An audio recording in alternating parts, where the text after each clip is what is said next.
আসসালামু আলাইকুম। প্রিয় দর্শক, আজকে রাজধানী ঢাকায় দুটো বড় ঘটনা ছিল এবং ঘটনা দুটো এতটাই বড় ছিল যে যারা ঢাকা শহরে আজকে বেরিয়েছেন, কাজের প্রয়োজনে বেরিয়েছেন অথবা ভুল করে বেরিয়েছেন, তারা বের হয়ে পরে বলেছেন যে বের হয়ে ভুল হয়ে গেছে। কারণ এত প্রকট যানজট ছিল ঢাকা শহরের দুদিকে, নয়াপল্টনে এবং শাহবাগে। দুই জায়গাতে দুটো বড় সমাবেশ ছিল এবং দেশের বৃহত্তম দুটি দল এই সমাবেশ দুটির আয়োজন করেছিল। নয়াপল্টনে যে সমাবেশটা হয়েছিল সেটি হলো বিএনপির তিনটা অঙ্গ সংগঠন, যুবদল, স্বেচ্ছাসেবক দল, ছাত্রদল, তারা সেখানে তারুণ্যের সমাবেশ করেছে।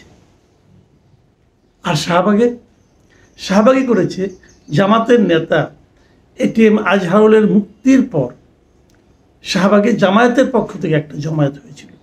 দুটো ঘটনা আলোচনা হয়তো করা যাবে না আজকে, আমি বরং আজহার সাহেবের মুক্তিটা নিয়ে আলোচনা করি।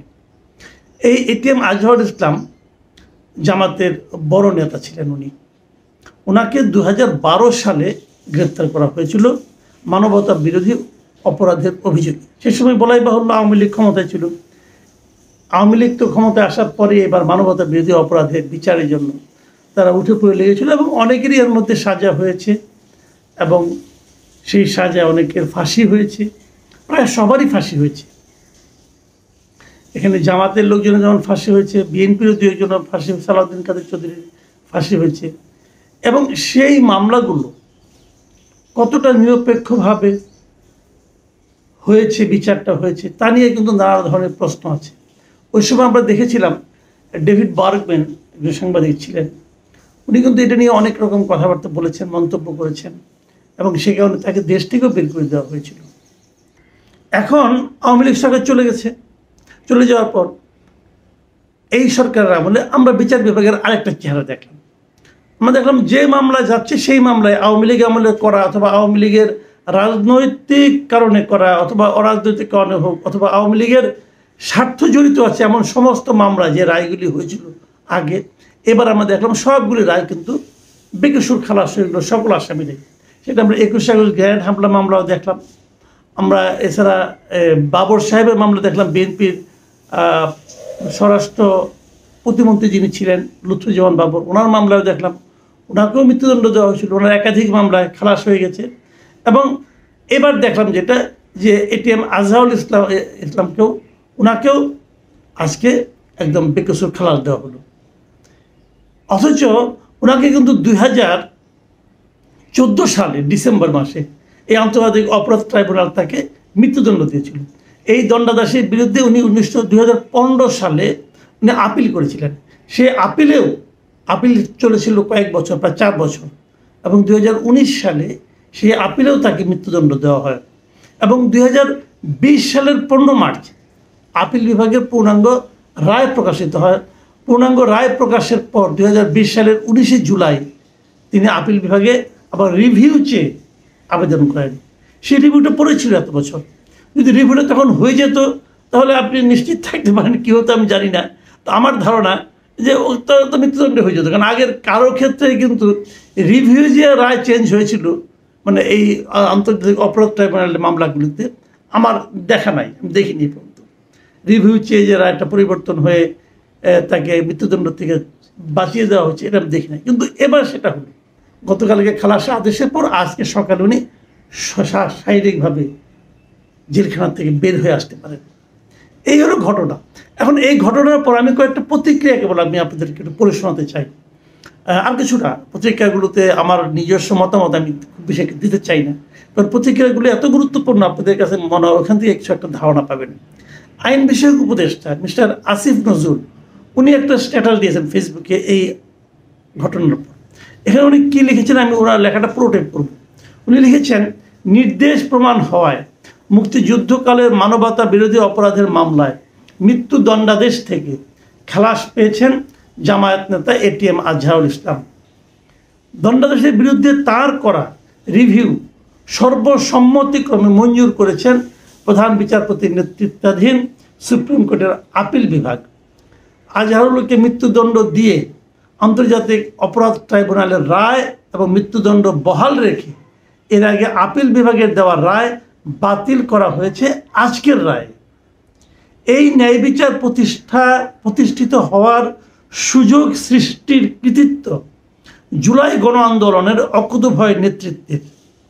এই সুযোগকে রক্ষা করার দায়িত্ব এখন আমাদের সবার। মানে উনি বলতে চাচ্ছেন এখানে দুটো কথা।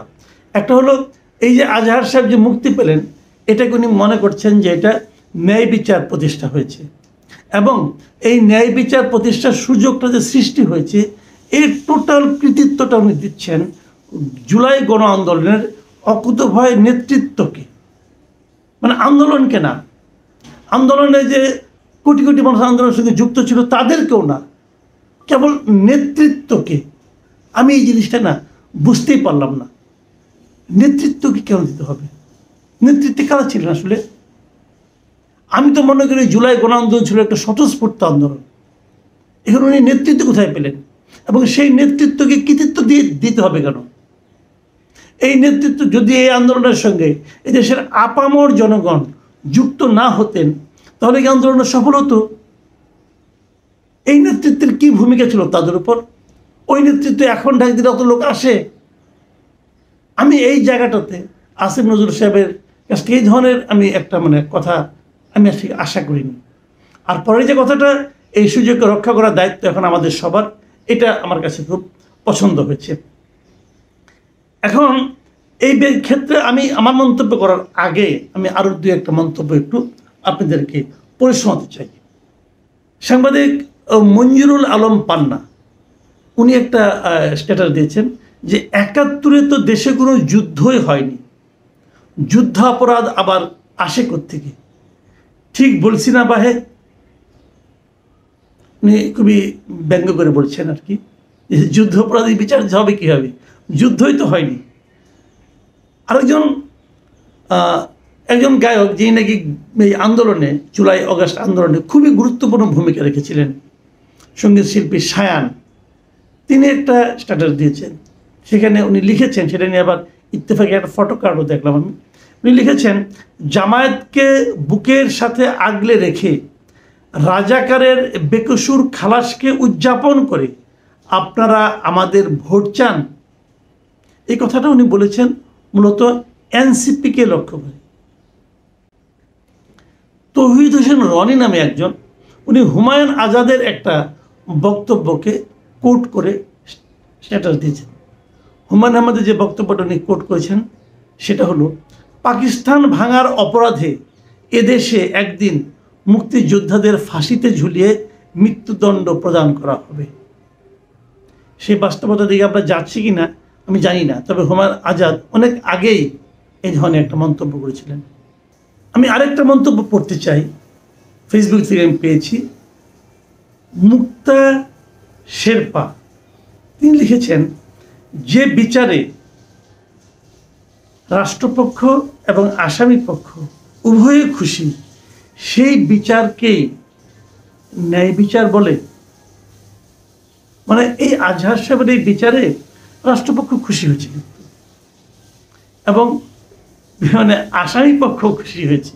রাষ্ট্রপক্ষের খুশির খবর তো আপনি শুনলেন, যে আমাদের আইন উপদেষ্টা যিনি উনি খুশি, উনি বলেছেন ন্যায় বিচার পেয়েছে, এবং আসামি পক্ষ খুশি। তারা তো এই ন্যায় বিচারের জন্য আন্দোলনই করেছেন, কাজে এটাইকেই ন্যায় বিচার বলা হয়ে থাকে। তবে এখানে আরেকটা কথা বলা যেতে পারে, সে বিষয়টা হলো, এই যে রাষ্ট্রপক্ষে পাবলিক প্রসিকিউটর হিসেবে এই মামলায় যিনি ছিলেন তার পরিচয়টা বরং আমরা একটু জেনে নিই। পাবলিক প্রসিকিউটর হিসেবে এই মামলায় ছিলেন, তার নাম হলো গাজী MH তামিম। উনি সরকারি উকিল আর কি, রাষ্ট্রের পক্ষে, অর্থাৎ আজহার সাহেবের বিপক্ষে যিনি কাজ করেছেন। তো উনি কে? ওনার পিতার নাম হলো গাজী আবু বকর সিদ্দিক। এই গাজী আবু বকর সিদ্দিক জামায়াতে ইসলামের এক সময়ে MP প্রার্থী ছিলেন বাগেরহাট 3 আসনের। এর অর্থ হচ্ছে আসামির যিনি উকিল তিনি তো জামাতেরই লোক, রাষ্ট্রপক্ষের যিনি উকিল তিনিও জামাতের লোক। আর আসামি নিজেও জামাতের লোক। তো যা হবার তাই হচ্ছে। আসলে না, আমাদের এই বিচারটা বড় অদ্ভুত হয়। আমি একটা জায়গায় একটু মানে আপনাদেরকে বলতে চাই যে আমাদের এখানে একটা কথা, মানে আমি যেটা আমার নিজস্ব মন্তব্য হিসেবে বলতে যাচ্ছি, আমাদের এখানে একটা ব্যাপার আছে, এটা হলো অনুকূল পরিবেশে না আমরা সবাই রাজা। অনুকূল যা মানে ব্যাপারটা হলো, পরিবেশ যাদের অনুকূল থাকবে তারা সবসময় বলে যে ন্যায় বিচার পেয়েছি আমরা। এখন যেমন বলা হচ্ছে ন্যায় বিচার পেয়েছি, আওয়ামী লীগ আমলে কিন্তু বলা হতো যে ন্যায় বিচার হয়েছে। আওয়ামী লীগ আমলে বিএনপি বলতো তারা ন্যায় বিচার পায়নি, তারা ন্যায় বিচার পায়নি। আবার এ আমলে আওয়ামী লীগ হয়তো বলবে যে তারাও ন্যায় বিচার পায়নি। আমরা এগুলো দেখছি। আওয়ামী লীগ আমলে আওয়ামী লীগ লুটপাট করতো, এ আমলে আওয়ামী লীগের রেখে যাওয়া লুটপাটগুলো বিএনপি সম্পন্ন করছে। প্রত্যন্ত অঞ্চলে তৃণমূলে বিএনপি এখন লুটপাট করছে, এবং বিএনপি এই লুটপাটগুলোকে বিএনপি স্বীকার করবে না। এখন আওয়ামী লীগ তাদেরকে বলবে। আওয়ামী লীগ আমলে প্রশাসনের গুরুত্বপূর্ণ জায়গাগুলোতে যোগ্যতা নয়, আনুগত্য গুরুত্ব পেত, এখনও তাই হচ্ছে। তবে আনুগত্য এখন একটু অন্যরকম হচ্ছে। এ হলো আনুগত্যের কোটায় ধরার আগে বঞ্চিতের কোটা পূরণ করা হচ্ছে। মানে যারা নাকি আওয়ামী লীগ আমলে বঞ্চিত হয়েছে তাদেরকে ধরে ধরে, তাদের অনেকে বুড়া হয়ে গেছে, অসুবিধা নাই, দুইজনে ধরে ধরে এনে কোটা পূরণ করা হচ্ছে, তারা বঞ্চিত হয়েছে। এই বৃদ্ধ লোকগুলিকে এনে গুরুত্বপূর্ণ দায়িত্ব বসানো হচ্ছে। আসলে নিয়মটা প্রতিষ্ঠা হচ্ছে না, দুঃখটা এখানে। মানে কোন আমল তার উপর নির্ভর করছে কি হবে, কি প্রশাসনে, কি বিভিন্ন শিক্ষা প্রতিষ্ঠানে ভিসি নিয়োগ করা হবে অথবা কাকে বাতিল করা হবে, সব এই সমস্ত কারণে হচ্ছে। বিচার বিভাগে তাই হচ্ছে, আমরা তাই দেখছি। তো এইভাবে কি চলতে থাকবে আমরা জানি না। আমি আরেকটা মন্তব্য দিয়ে আজকে আলোচনাটা আমি শেষ করতে চাচ্ছি। এই মন্তব্যটা করেছেন সুপ্রিম কোর্টের একজন আইনজীবী জ্যোতির্ময় বড়ুয়া। এই ভদ্রলোককে আমি ব্যক্তিগতভাবে খুব পছন্দ করি, এবং উনি ওনাকে বেশ নীতিবান লোক মনে হয়। উনি একটা ফেসবুকে আজকে মঙ্গলবার একটা স্ট্যাটাস দিয়েছেন, সেখানে তিনি বলেছেন, উনি ইংরেজিতে লিখেছেন, "It was a frustration of justice then, it is a frustration of justice now, I have witnessed the mockery." আমি যদি এটাকে বাংলায় বলি তাহলে বিচারের হতাশা অথবা দীর্ঘশ্বাস আগেও ছিল, এখনও আছে। এই প্রহসনের সাক্ষী হয়েছি আমি। প্রিয় দর্শক, আমাদের এভাবে হয়তো আর অনেক দিন বিভিন্ন ঘটনার, বিভিন্ন প্রহসনের সাক্ষী হয়ে থাকতে হবে। আগেও যা হয়েছে এখনও তাই হচ্ছে। আমরা একটা পরিবর্তনের আশা করেছিলাম অনেক কিছু থেকে, সেই পরিবর্তন কতটুকু হয়েছে? ঘটনার পরিবর্তন হয়নি, হয়তো ব্যক্তির পরিবর্তন হয়েছে। এই দেশ এভাবে আর কতদিন চলবে? প্রিয় দর্শক, এখন এ পর্যন্তই। আল্লাহ হাফেজ।